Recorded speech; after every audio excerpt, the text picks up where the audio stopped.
Like it or loathe it, ChatGPT can be pretty handy at times, like in today's video, for example.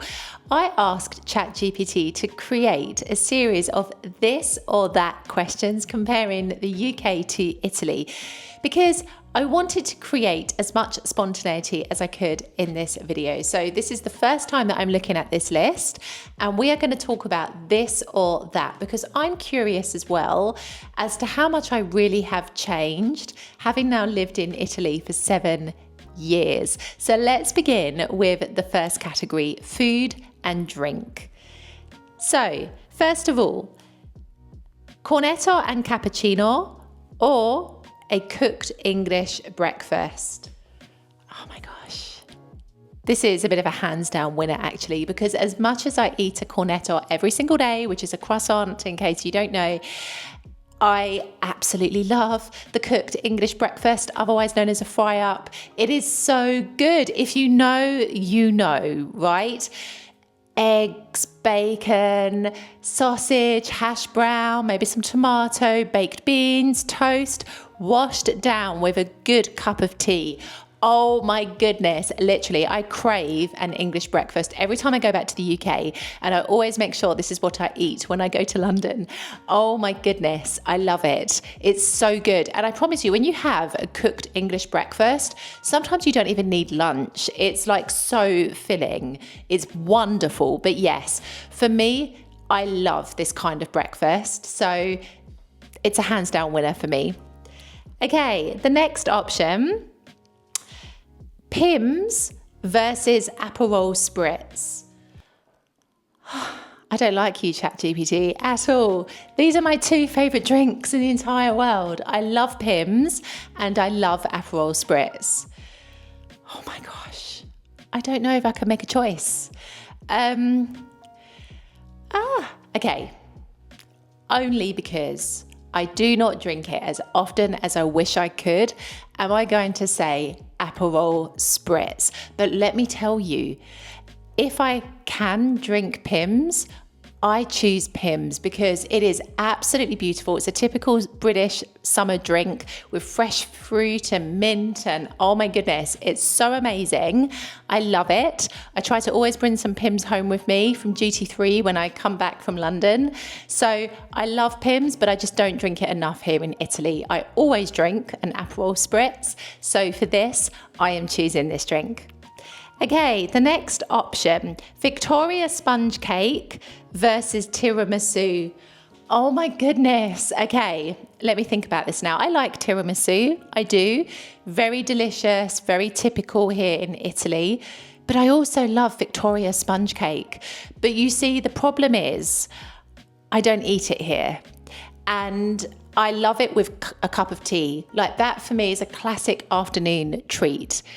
But I just don't eat it here. So I eat tiramisu frequently. So I'm going to say tiramisu only because I love the way it's made here. I've tried different variations of tiramisu here in Italy, including some made with fruit, which was absolutely lovely. So tiramisu is my choice out of these two. But Victoria sponge is always really delicious. Okay, the next option, a cup of tea or an espresso. Well, this shows that I've changed because in the UK, I was an avid tea drinker. I would literally drink tea all the time. I even had a business that was centered around tea. Now, I drink coffee and I have minimum 3 espressos daily. So for this, it has to be an espresso, but also because coffee here is part of the culture and it's a real social occasion. You'll meet friends to go and have a coffee. You'll be out and about and you'll decide to stop for a coffee and then get chatting to everyone at the bar. Like, it's such an integral part of life here in Italy. So for this, definitely an espresso. Okay, the next one, Sunday roast versus a margherita pizza. This is really tough. I love a Sunday roast. If you have no idea what I'm talking about, it is meat, roast potatoes, gravy, Yorkshire pudding, maybe some vegetables on the side. Oh my goodness, I love a Sunday roast. but I also love pizza. And I eat pizza quite frequently, especially now I'm back in the Salerno province, which, you know, is the home of pizza here in Italy.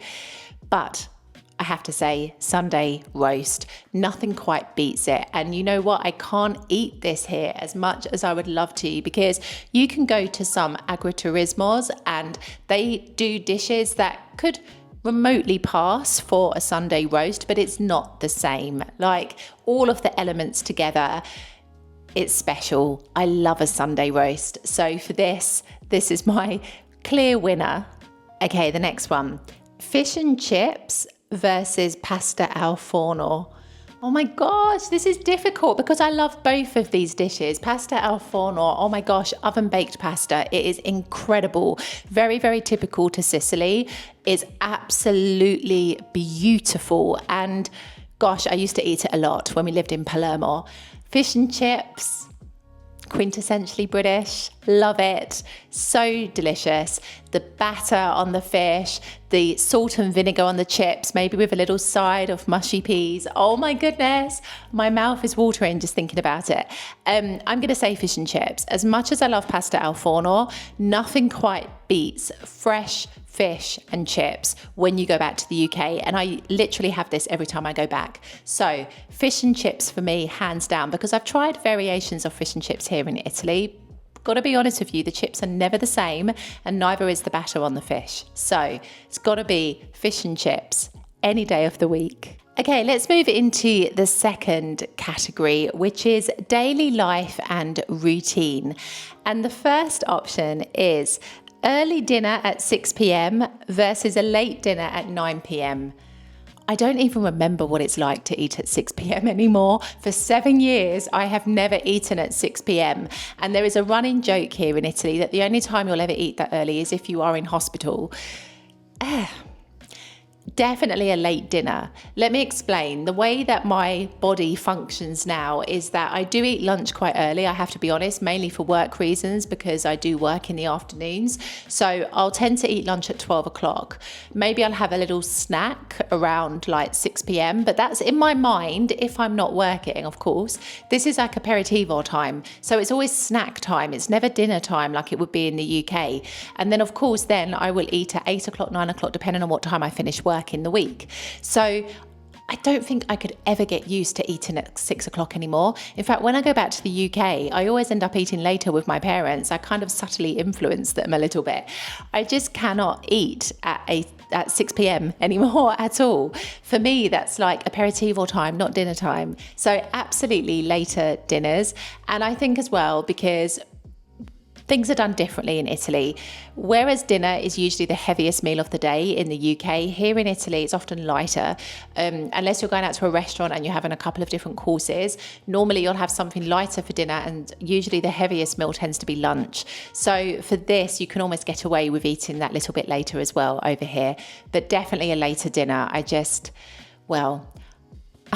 I feel like I've definitely settled into life here because now when I see people eating at restaurants here in Italy at 6 p.m, I'm like, that's a tourist. Okay, the next one, pub night versus aperitivo hour. Now, I want to start by saying it's never usually just an hour, but for the purposes of ChatGPT, this is what it said.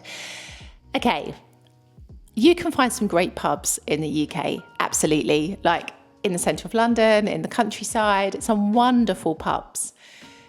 However, I'm going to say aperitivo hour because it's classier. Let me explain. Okay, the drinking culture in the UK is intense. Like, Brits typically drink a lot and people go to the pub after work and they can spend hours there just having drinks, sometimes getting a bit drunk. If it's a weekend, maybe throwing up outside on the road, who knows? There is a heavy drinking culture in my country. However, here in Italy, people have a very different mentality and attitude towards drink. And so when you go out for an aperitivo, you don't go out to get completely drunk. You go out to whet your appetite before you go to have dinner or lunch if it's an afternoon aperitivo. So for this, it's a very different mindset. And I think I prefer this.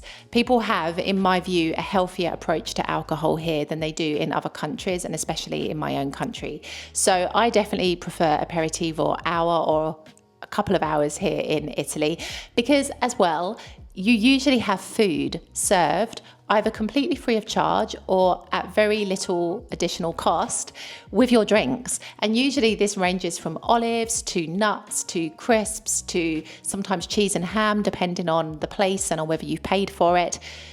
It's incredible. Sometimes the aperitivo alone fills you up. You almost don't need a dinner, depending on where you've gone.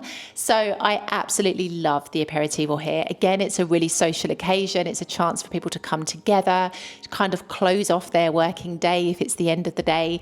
And people look forward to it here in Italy. It's like part of the working day. So I definitely appreciate aperitivo hour. Pubs are great in the UK, very down to earth, very relaxed. You can find some great ones dotted all around the UK, including in London. But I just think I've grown out of that kind of culture of always being about, yeah, let's get drunk, whoa. Like, I'm just not that person anymore. I do like to have a drink, absolutely, but I like to be able to remember my evening. So definitely aperitivo hour for me. Online shopping versus family-owned shops.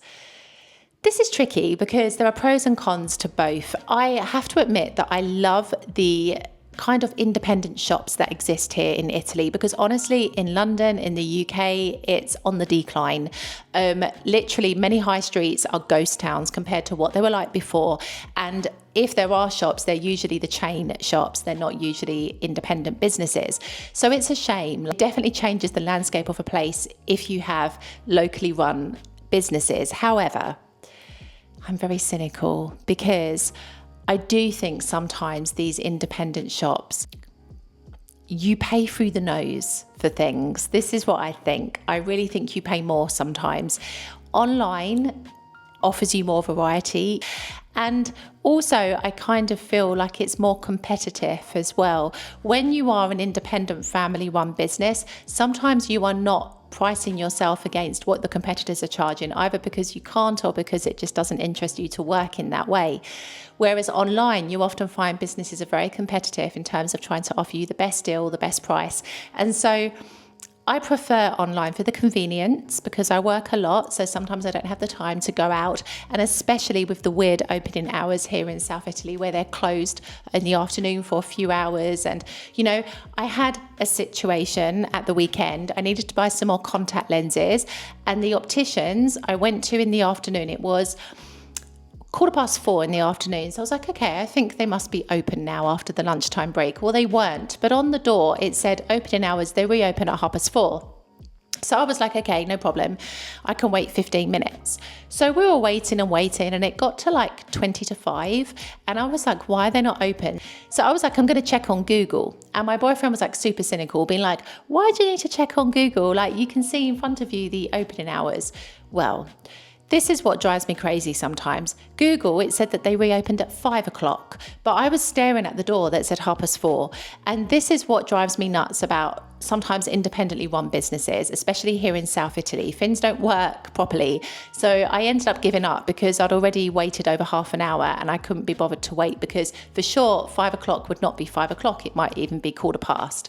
So this is the kind of dilemma I have with family run businesses sometimes. I do think sometimes you pay more. Also, there's a very flexible attitude, shall we say, to opening hours. You've got to contend with the closure of the shops in the afternoon. And sometimes there is less choice. And I've noticed this recently shopping for like technology items. So I believe that even though there are dedicated shops, and they're usually chain shops as well, like My Expert Media World, I don't think you get the best, most up-to-date items in those places. I think you can find much better deals and also more up-to-date items online, and it's the truth of it. Like, I bought something from My Expert a couple of months ago for the house, and I've got to be honest with you, after I bought it I was like, I'm sure I could have got a more updated model like online. So it's this, I do think here in Italy I prefer online shopping, but I really do respect the individual shops because I think they add charm and character to a place. But I think it really depends on what it is that you want to to buy. The next one, queuing in order versus cutting the line. Oh, I'm British. It's all about the queues. I cannot stand it when people jump the queue. Like literally, it's my biggest bugbear. And you've got to be careful here in Italy because usually it's the lovely little old ladies that 1 minute they're behind you, then they're beside you, and then they're way in front of you. How did that happen? Like, it's a bit of a skill, I've got to be honest with you, but I really can't stand it. I'm really strong when it comes to being in a queue. If I notice somebody has suddenly appeared that shouldn't be there, don't think I'm letting them in. Now, I have softened a little bit in recent months, and if I'm kind of doing my weekly shop at the supermarket and I notice there is a person behind me with 1 or 2 items, I do let them go in front of me. And this is a common practice. I've seen other people do this as well. So, you know, I can be nice, but generally speaking, I love a queue because it's order, it's organisation, and it's respect. It's respect for the people who have spent longer than you waiting for something, right? Why do people always think that because of their age or because, I don't know, for whatever reason it may be, they have the right to jump 5, 6, 7, 8, 10 people who have been waiting so much longer than you have? Oh, it drives me nuts. So yes, the queue any day of the week. Okay, next one. Packed lunch at work versus a 2-hour lunch break. I'm going to say packed lunch at work. I don't really like these 2-hour lunch breaks. Do you know why? Because it means you finish work later in the evening. Now, in the UK, like lunch breaks can be 30 minutes or 1 hour, but you always finish, depending on your job, of course, at like a reasonable time, 5 o'clock, 6 o'clock, something like this. Here in Italy, if you've had like a 2-3 hour lunch break in the afternoon, chances are you're going to continue working until 7 o'clock, 8 o'clock, maybe even 9 o'clock at night. And for me, I prefer to have time in the evening because the evenings go so quickly. Once you've eaten, that's it done, especially in the week. And so I think it's much nicer to finish a bit earlier to give you the opportunity to go and have an aperitivo or to go and do something before you have dinner. So for me personally, I would much rather have a shorter lunch break with a packed lunch, no problem. I'm used to that, than to have these extended lunch breaks in the afternoon during the week because I value finishing earlier over having time to rest in the afternoon. Okay, trains in the UK versus trains in Italy. This is an interesting one because there are pros and cons to both. In Italy, in my opinion, the cost of train travel is pretty reasonable. It does depend on where you go, and it also depends on what time of year you're traveling if you're doing long distance journeys. However, if you're taking a regional train, for me, the cost of train tickets is fairly reasonable, certainly compared to the UK, where even like a 10-minute journey is absolutely extortionate. However, the reliability and efficiency of the trains is what really lets down the Italian train network, because unless you are with a private company like Italor, which generally speaking do operate on time, the trains can be notoriously late here. Like I've been at the train station before and had to like rub my eyes because I thought my lenses were blurred. I was looking at a delay of 180 minutes. I was like, just cancel the damn train. Why are you still allowing it to run? It's ridiculous. Like this is it though. Like this is very normal, especially here in the south of Italy. Whereas in the UK, you can get delays. Absolutely. You can get cancellations, leaves on the line, that old chestnut.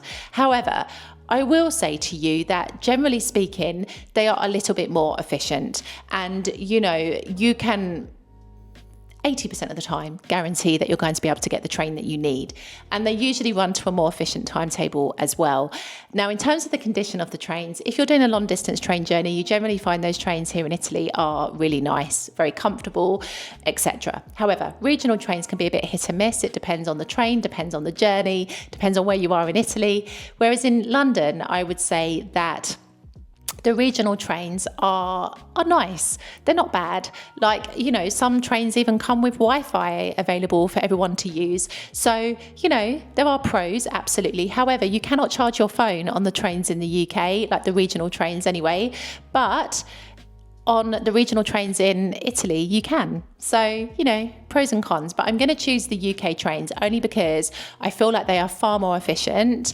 Even though they're more expensive, they are far more efficient than the trains here in Italy for sure. Okay, the next one. Avoiding eye contact on the tube versus saying buongiorno to strangers.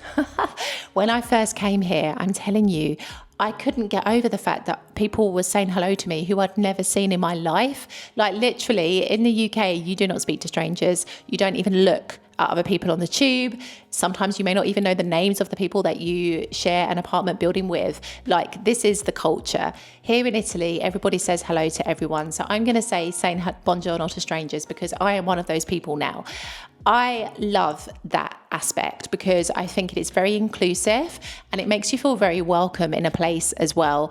I definitely think I can be a bit frosty at times. Yes, like I'm British, forgive me. However, I've melted a little bit living here in South Italy. And so now I think it's really nice to say hello to strangers and you know, it makes you feel like you are a part of something as well, which is really, really nice. Okay, the next one, there's quite a few in this category. Okay, punctuality versus tardiness. Hands down, punctuality any day of the week. I literally cannot stand tardiness. I think it's the biggest sign of disrespect that you can show anyone. Like when people are late for me, I'm like, you don't respect me and you don't respect my time. And it bothers me. So punctuality always. I think here in South Italy, if you are 5 minutes late, it's still considered to be on time. 10 minutes late, yes. 15 minutes late, va bene. Okay, maybe after 15 minutes, we can start to say you're a little bit late. In the UK, you're 1 minute late, you're late. Like the train is not waiting for you. The bus is gone. The work has started. Like it's this.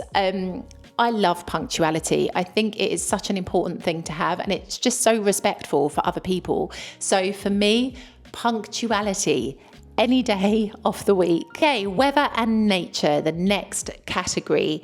Rainy evenings versus sunny afternoons. Well, of course, it's all about the sunshine. Now, don't get me wrong, I love the rain in small doses. I think it can be very cozy, especially if you don't have to go anywhere. It's all about having a cup of tea, reading a book. Oh, I'm all about those vibes. However, I come from a city where the rain is... it's a big part of life. And so, you know, after a while that grates on you and the kind of novelty has well and truly worn off. I'm all about the sunshine now. I live in a part of the world with predominantly sunny skies and I absolutely love it. The sunshine lifts my mood. It makes me feel good. Summer is my season. I literally come alive in this season. I feel so good. And when it's not too hot, I have a lot of energy because the good weather gives me that energy. So yeah, for me, it's all about the sun because I just think it makes everything look more beautiful and it just makes people happier as well because we are also directly influenced by the weather, more so than we may even realise. So yes, sunny skies any day of the week. The next one, snowy Christmas versus sunny Christmas. Well, I want to say it doesn't always snow at Christmas in the UK, but in recent years, it's been getting closer and closer to that point. I want to say a snowy Christmas. For me, especially for the last couple of Christmases, I've lived in Palermo and it's been sunny, blue skies. People go to the beach on Christmas Day. I struggle with that. I don't know why, because for me, Christmas in my mind is cold weather, log fires, snow, like, you know, inside with like your hat on, your scarf, your gloves. Like this is the traditional Christmas that I've always grown up believing and in a way experiencing in the UK. And so for me, it's difficult to look at the sun and feel like it's still summer, even though we are towards the end of December. So I definitely think a snowy Christmas, just because it's something traditional that I've grown up kind of believing and experiencing. So it's difficult for me to adjust to a sunny Christmas. The next one, autumn leaves versus spring lemon blossoms. Both very pretty in their own way, but I'm going to say autumn leaves. I love autumn, and it's a season that unfortunately I don't really experience very much of here in South Italy. In Palermo, autumn doesn't exist. The leaves start falling off the trees in January. Here, where I'm back now in the Salerno province, although there can be fresher days in the autumn, it's not really a proper autumn season. And really depending on where you are, if you've got a lot of palm trees around you, for example, you're not going to notice a change in leaves. You're not going to notice the leaves falling from the trees. It's a very different atmosphere. I remember going to the north of Italy, near Bologna, a couple of autumns ago, and that felt like a traditional British autumn with like the leaves changing colour, the foggy mornings. Oh my gosh, I really love that. It's cozy, it's beautiful. I do like the season of autumn.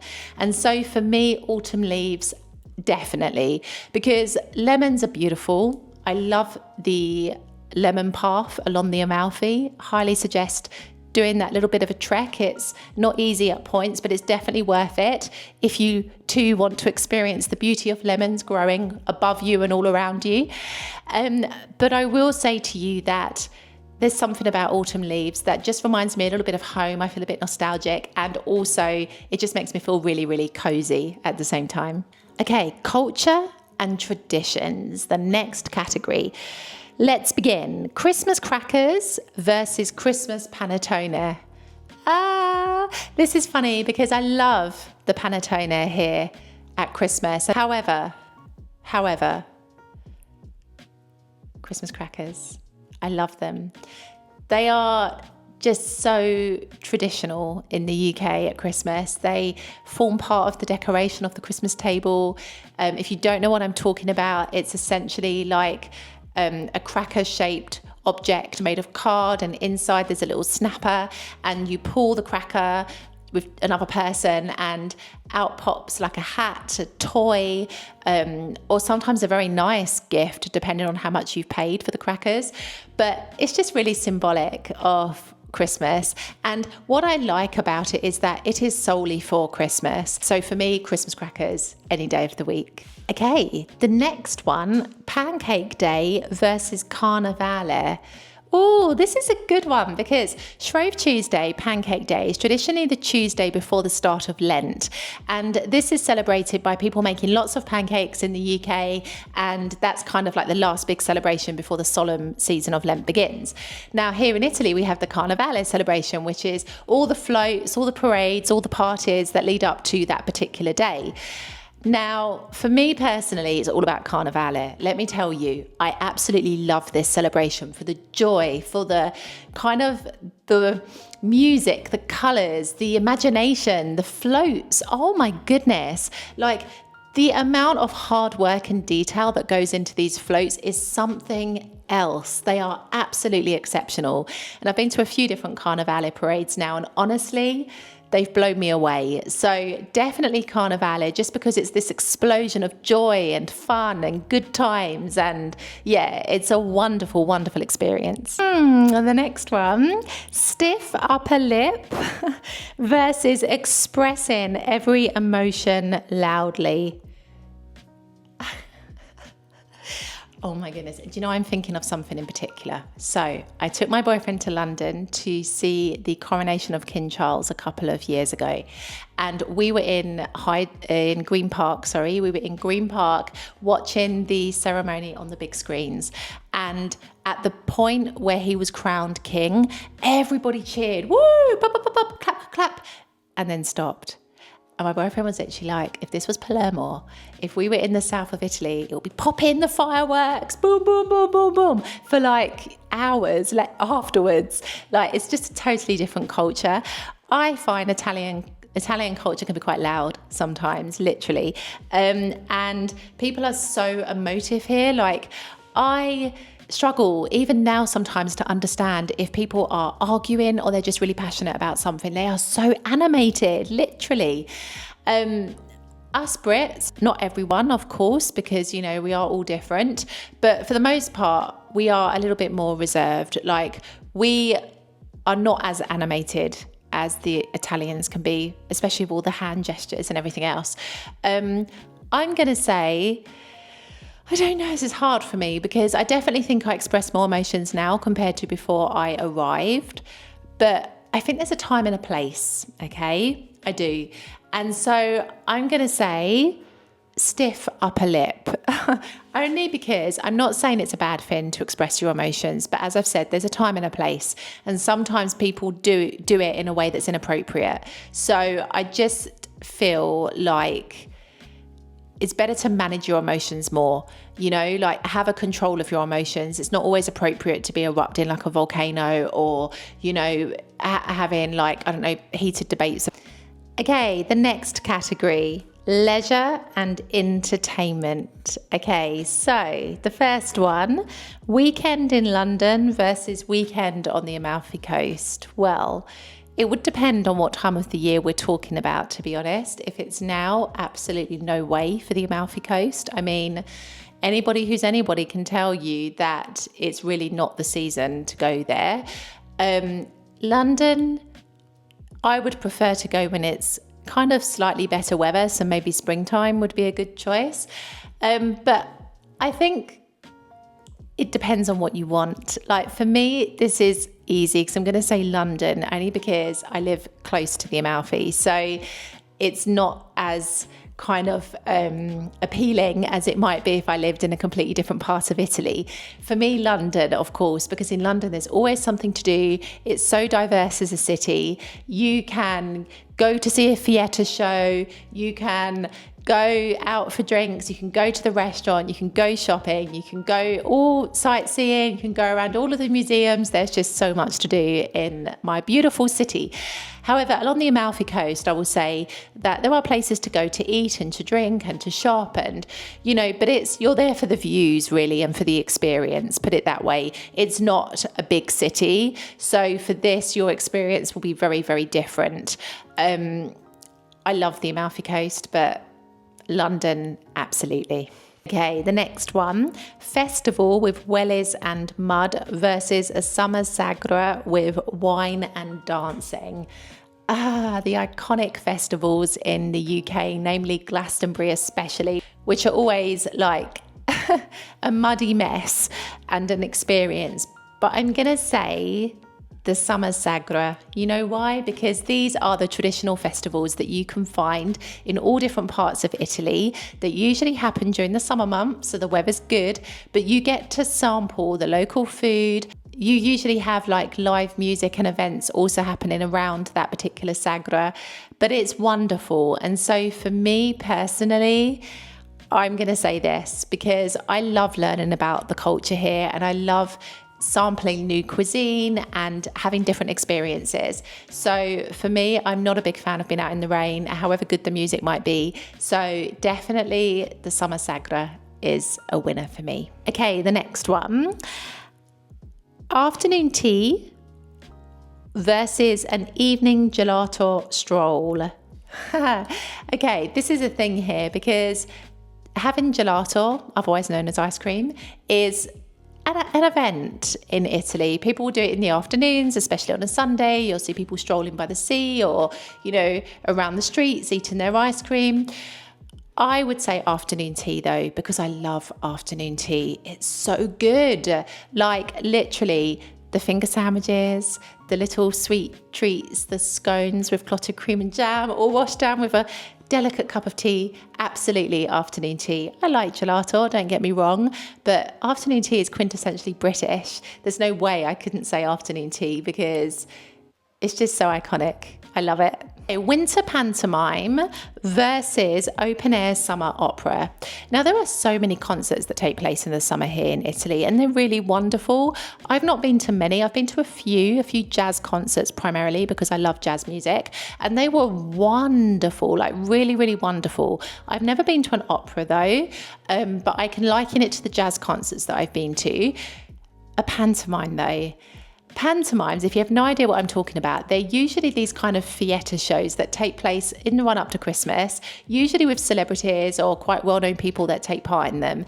And they're just funny takes on old traditional fairy tales. So for example, Jack and the Beanstalk or Cinderella or Sleeping Beauty. Like, you will have these funny, witty takes on these fairy tales with modern jokes and a bit of, politics or humour thrown in as well.